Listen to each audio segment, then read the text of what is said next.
It's winter at Soul Farm. Our retreat season is over. Our guests have all gone home, and today Sprout and I are going to take a little walk in the snow. It's nice to remember the meals we shared with guests. There was lots of chatting and laughing. We had to socially distance, so I came up with this idea of putting logs in big circles like makeshift tables, and we set up little chairs next to them, and I think it worked out great.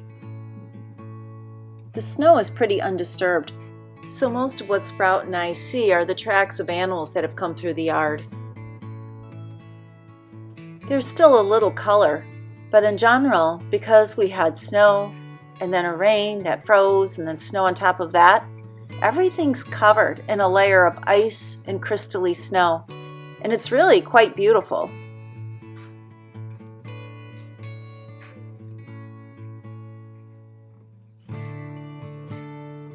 It's weird to look at the round pen, totally empty. No people, no horses. As a matter of fact, the whole pasture is empty. I miss BJ and Yogi and Boogeyman and the goat Gunther.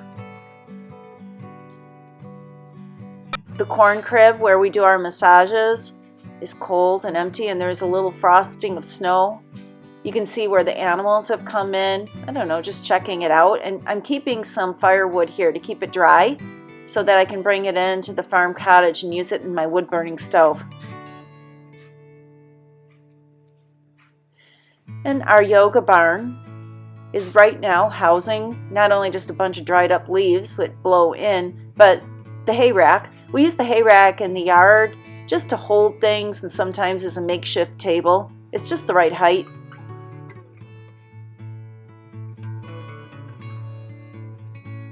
The bunkhouse has beautiful icicles coming down from the porch roof. It's totally quiet too, just waiting for more guests to come.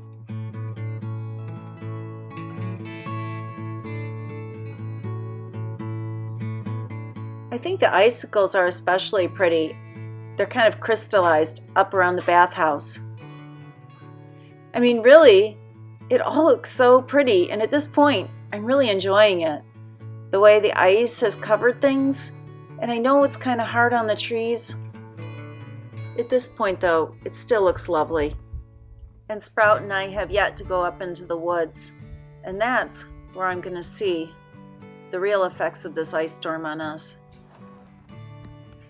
Now the snow's not particularly deep, but it's frozen on the top and soft underneath. So you kind of hang for a moment on it and then sink. And it makes walking just a little bit tough.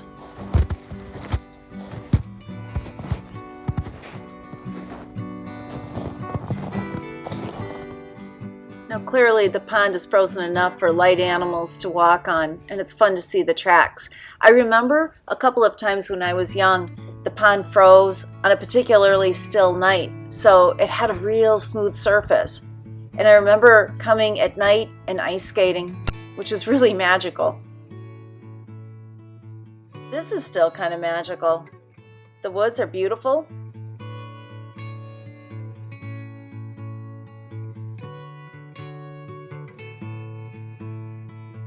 And then Sprout and I came across the first down trees.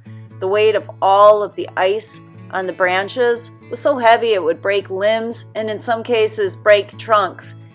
And they all seemed to fall towards the fence. And fences are really important on a farm, as you can imagine. In the summer, there's going to be cattle in this pasture. So this is a really important fence. And then as I continued to walk, I realized that these couple of first trees that I saw weren't the end of it. As a matter of fact, all along the fence line, trees are down. And it's almost like the fence was a magnet.